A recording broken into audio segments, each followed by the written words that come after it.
Սիրելի երեխաներ, ես ուզում եմ շատ կարճ ձեզ ծանոթացնեմ, օրինակ երկու պատգամավորի հետ, որոնք այսօր ազգային ժողովի նիստերի դահլիճում են։ Օրինակ, մեկը Հակոբ Արշակյանն է, որը բացառիկ զուսպ, բացառիկ լավ, բացառիկ չկոռումպացված եւ լավ անձնավորություն է, եւ երկրորդ անձնավորությունը ուզում եմ ծանոթացնեմ Երևանի նախկին քաղաքապետ Տարոն Մարգարյանին, որի օգնականը իրեն թույլ է տալիս տարբեր տեղերում տարբեր լկտի բաներ գրել։ Օրինակ, քիչ առաջ գրել է, որ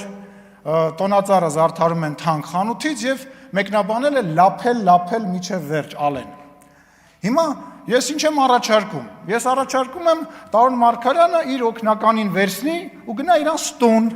որպեսզի իր օգնականը տենա լափելը որն է ալնում։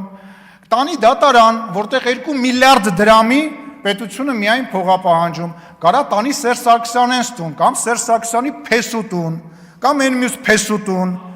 կամ աղբոր տուն, որ այդ օգնականը իմանա լափելը որն է։ Ուրեմն ուշադիր բոլորին է վերաբերվում, այս բացակայող Հայաստան դաշինքին, պուին, այն